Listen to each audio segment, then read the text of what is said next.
আমি অনেক কিছু হারানো লোক। হারিয়ে ফেলার ভয় দেখিয়ে আমাকে কোনো লাভ নেই। যে একবার দুঃখ কাটিয়ে উঠতে পারে, পৃথিবীর কোনো দুঃখই তাকে আর ছুঁতে পারে না। অবশ্য আমার কপালে তেমন কিছুই সয় না।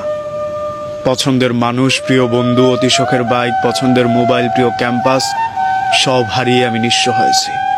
আমি বহুবার বহু কিছু হারিয়েছি। প্রিয় মানুষ চোখের সামনে চলে যাওয়ার সময় চুপ করে থেকেছি। প্রিয় ক্যাম্পাস ছেড়ে আসার সময় ছলছলে নয়নে তাকিয়ে থাকা ছাড়া আর কিছুই করতে পারিনি। আমার বন্ধু যখন এয়ারপোর্টে দাঁড়িয়ে আমাকে বিদায় জানিয়েছে, তখনও তার দিকে আমি ফেলিয়ে তাকিয়েছিলাম।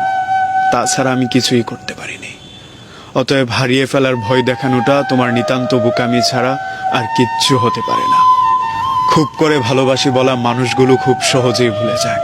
অতি যত্নে রাখা মানুষগুলো সযত্নে ব্যথা দিয়ে যায়। আমাদের সবচেয়ে প্রিয় মানুষগুলো যখন ব্যথা দেয়, তখন তারা টেরও পায় না তাদের জন্য আমাদের কতবার নির্জনতা বেছে নিতে হয়। আসলে মানুষের জন্য এত কিছু করা, এত ভাবে করে দেয়াটা একটা সময় গিয়ে বৃথাই মনে হয়। যখন মানুষ আমাদেরকে কষ্ট দিতে ভাবে না, আমাদেরকে দু চারটা কথা শোনাতে ভাবে না, তখন মনে হয় তার